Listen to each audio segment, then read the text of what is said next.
written statement first, then we will discuss the issues. Now, ladies and gentlemen, we are saddened by numerous transgressions being committed by top IEBC officials, especially the chairperson, Wafula Chebukati, and the CEO, Marjan Hussein Majan. While their actions appear heroic in the eyes of the main beneficiaries, the Azimio leadership puts the duo on notice for eroding the gains we have made in transforming the electoral system in Kenya since 2007, and which is the hallmark of lasting peace in Kenya.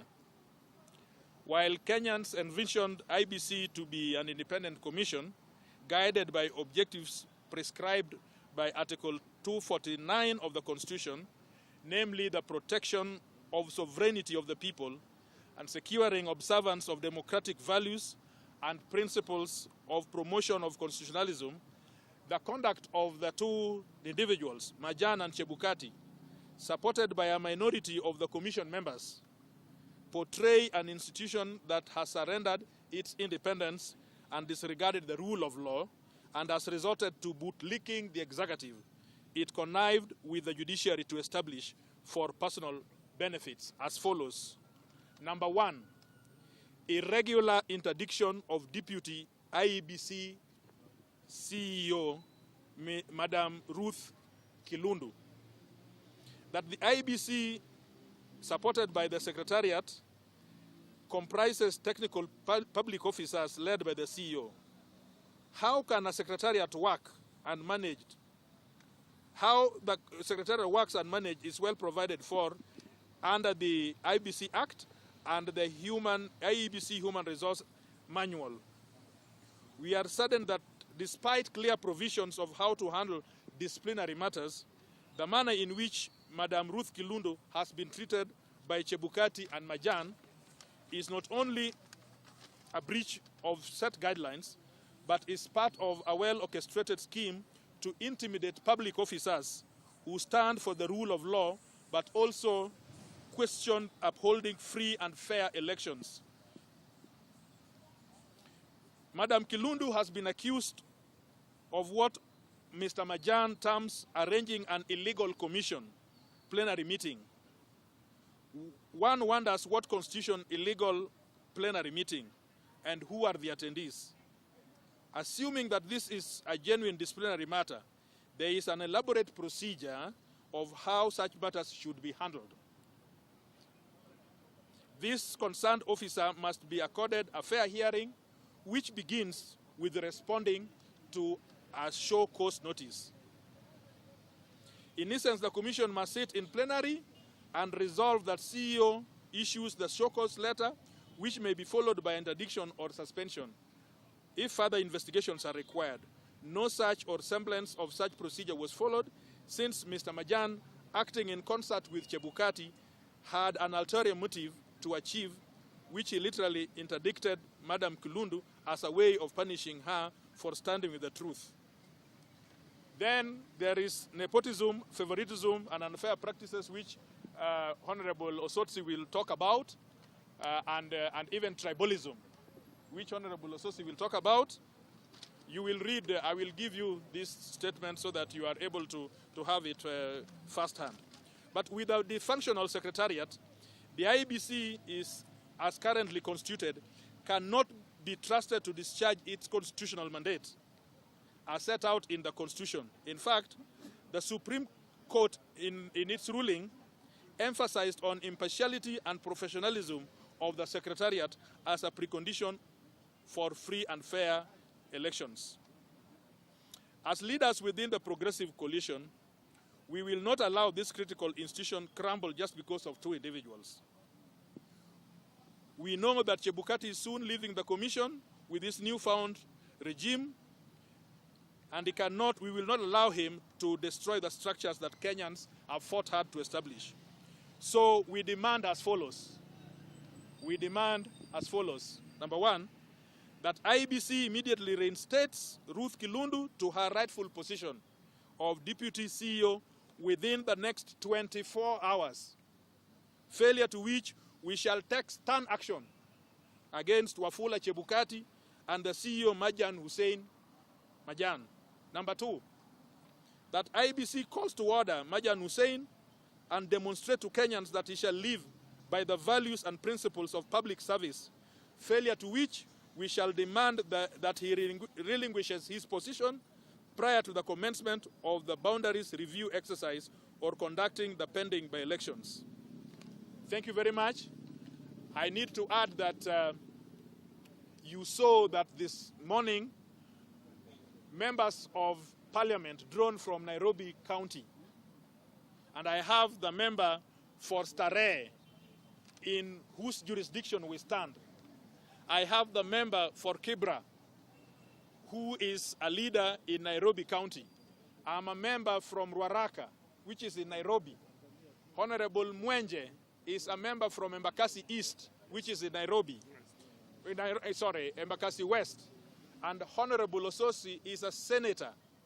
We all have a constitutional mandate when our constituents, or any Kenyan for that matter, has an issue. Our mandate is to solve issues concerning our constituents and resolve matters that the general populace would want us to do.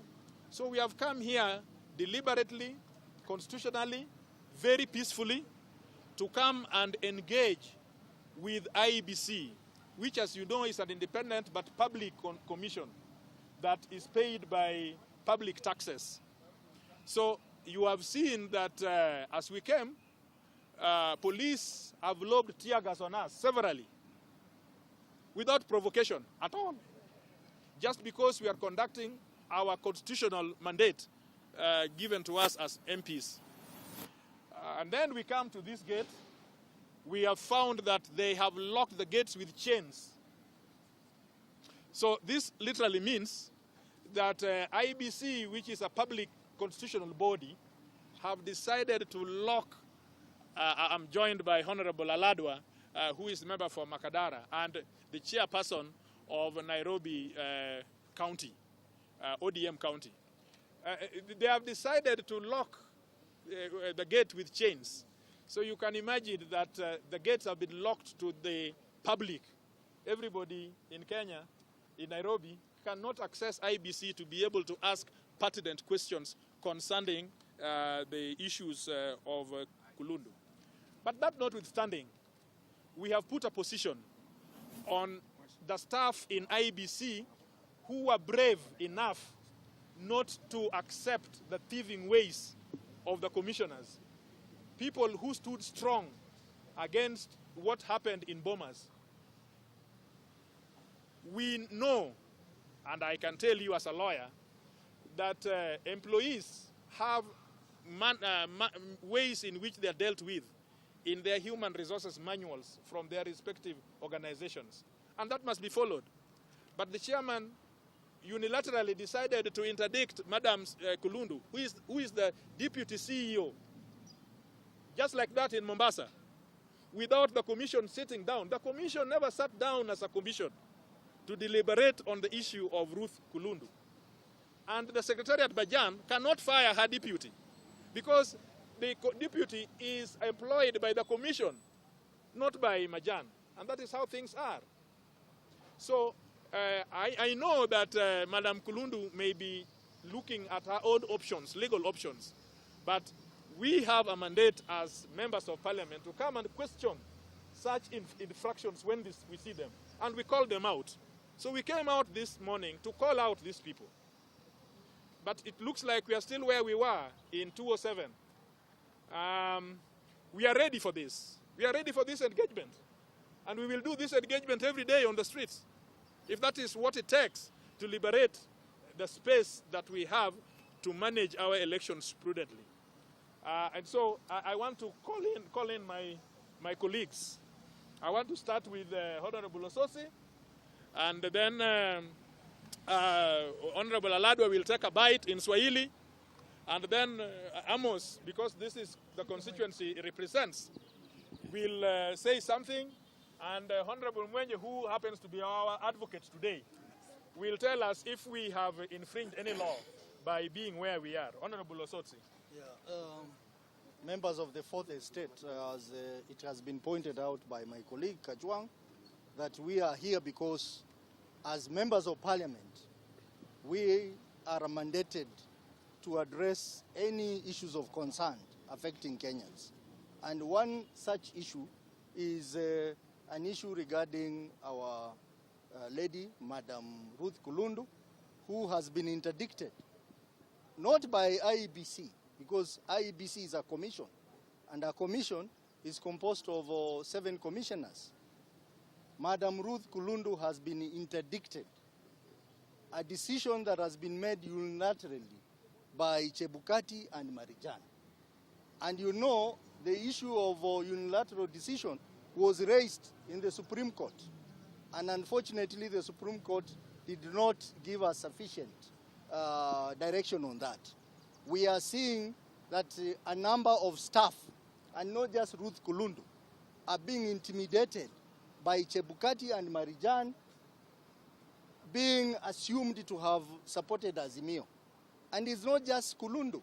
We know, like in the Department of Boundaries, we have information that the head of that department, Madam Caroline Manyange, has also been relegated and her duties are now being performed by her juniors. And we are saying, Mr. Chebukati, please, IEBC is a key institution in democratization of this country, and we are not going to allow you to become a dictator, dictating to your own staff. We even saw what happened in Mombasa. A whole chairman of IEBC inciting staff to heckle some of the commissioners and even Madam Kulundu. So we are here to protect the rights of a Kenyan, Madam Kulundu, and many others who are being intimidated by the actions of Chebukati and Mr. Marijan. So we will continue coming here. We are told the chairman, when he heard that we are coming, he disappeared from the office. The doors have been locked, the gates have been locked, but we will continue pressing this matter, even in parliament or wherever, so that Madam Kulundu gets her justice.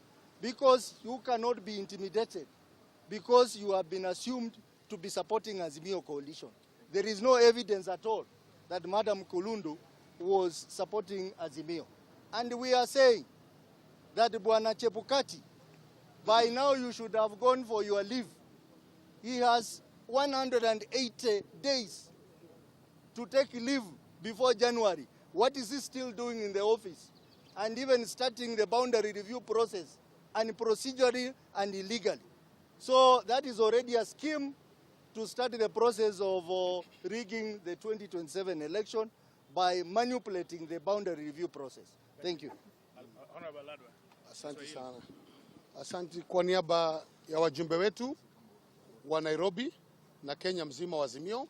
Tuko hapa, tumekuja kwa amani, kwa sababu tunahitaji amani, na tulikuwa tumekubaliana siku ya leo kwamba sisi tumehuzunishwa sana na kitendo cha mwenyekiti wa tume cha IEBC, kwa sababu ile ambayo inafanyika katika IEBC sio ambayo inafanyika kwa Wakenya vizuri. Hawa IEBC ni watu wameandikwa na pesa za wananchi, na sisi kama wale pia tunakata ushuru kusaidia tume. Tunahuzunishwa kuona kwamba kuna wale wanatolewa bila haki yao na ni wafanyikazi wa IEBC. Madam Kulundu anatoka Western.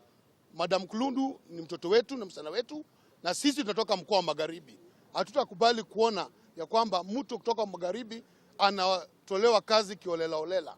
Nadhani tumekuja hapa kwa maandamano ya amani, hatutaki fujo, tunauliza tu haki yetu, kuona kwamba Kenya inaenda vile nitakana ikue. Na sisi tunasema kama wajumbe ya kwamba IEBC wanajua vile walitufanyia wakati uchaguzi, hataki kuongea kwa hayo maneno. Sisi tunasema tu haki ya wafanyikazi wa IEBC iangaliwe. Hatungekubali kuona kwamba kuna mtu leo anatolewa kazi, anapoa barua aende nyumbani na amehudumia tume kama Madam Kulundu. Kulundu amekuwa RO hapa Nairobi, amekuwa RO Siaya, akaonekana ni mfanyikazi mzuri, akapewa promotion kukua kwa commission. Kwa hivyo tunaomba Chebukati na timu yake wawache hizo carteling wanafanya ndani ya hiyo ofisi. Na tutakuja hapa kila siku kuona kwamba haki za Madam Kulundu zimeonekana, na pia vile arudishiwe kazi yake na endelee na kuhudumu kwa hiyo kazi. So sisi kama watu wa Western na mkoa wa Magharibi tumehuzunishwa, hatutakuona watoto wetu kifutwa kazi. Sisi tukiwa wajumbe kutoka Magharibi tuone tu tukinyamaza, hatutanyamaza, na kama Azimio tutaenda mundu humundu. Amos is the local member of parliament of Starehe constituency. Choose which language? I'll speak in English. So basically today we are here. We have had a very peaceful demonstration. Me being the member of parliament for Starehe, I made it my duty to be present so that we can observe peace. It has been a peaceful demonstration, but we are surprised by the reaction of the police and the reaction of the office of the IEBC. We came here for a noble cause, but they've locked the doors, they've created a tensive atmosphere. We came here to try and protect the democratic space of Kenya and safeguard all these achievements that have been made to make sure Kenya is a democratic space. IEBC being an independent body in this country, I think it should be very non-partisan. It should be very clear in what it's doing in its mandate. We have the right to access information, to ask questions from the IEBC. We have the right to be told what procedures and what actions are being taken by IEBC against some of his staff. We cannot allow profiling in this country. We cannot allow people to be intimidated because of what they are purported to have been supporting. That is why we are here. We've done some peaceful protests, but we require answers. We demand answers. Because at the end of the day, we need to protect the democratic space of this country for the future of our youth. You can see I'm a youth that represent the youth. We have to safeguard this space. We cannot allow it to be muzzled up because we'll depend on it in the near future. Thank you so much. And all right, Honorable Mwenje, give us the legal perspectives around here. Thank you everyone. Ours today was just to come, talk to IEBC and the Commission regarding what happened with the Deputy CEO. And it's very simple. You know, we do have a right to come to IEBC and talk to the Commission. These gates were open in the morning.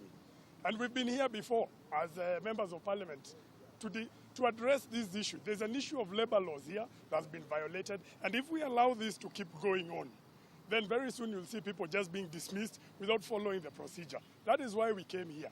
And just to quote one of the AP in charge here, I went and talked to him personally. I told him there are members of parliament here. This is the number, members of parliament from Nairobi. We want to talk to Chebukati, if not Chebukati, the commission, or the people in charge that we will find in there. And he told me that we cannot go in, that these are goons who are here, even after identifying ourselves. These are elected members who are here. He said you cannot go in, go and come back on another day and seek an appointment. This is a government office. We all have a right to access the government office and even the services. There is an issue that is coming up very soon on boundary review, and we cannot have an IBC. We have a chairman that is leaving and is initiating a process that he will not oversee when it's being completed. So that's one of the main things that we are here. So we are not even, even the demonstration, how the police have reacted. It's completely out of order because nobody here has come to cause any violence. It's just this number you're seeing here that wanted to access the office. They have locked the government office. Maybe they will give you the reason why, but as far as we know, there's no law that has been broken by ourselves. They are the ones who breached their own labor laws and procedures, and that is what we were going to come and highlight for them. So to us, that's all we are going to say. We're just going to tell Bwana Chebukati, please, this IEBC belongs to all of us. Let us follow the law. Thank you very much. Any question, very quickly? No question. Thank you very much. You can now go and find out why they locked the doors.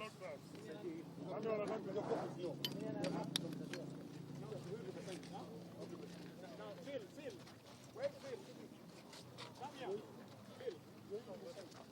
We have, we only have one copy that you signed.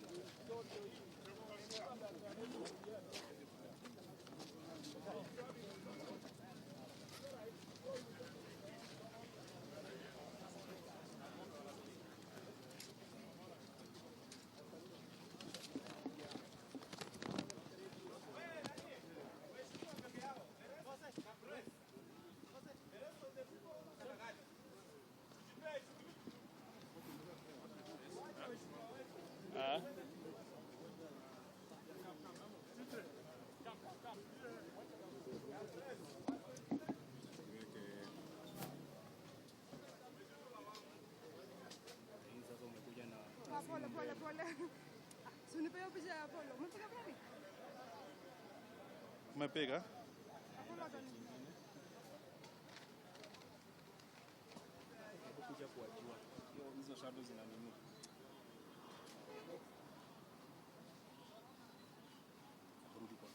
Rudi kwa page 1 kaka. Piga. Rudi kwa page 1. Piga alafu nisukumie.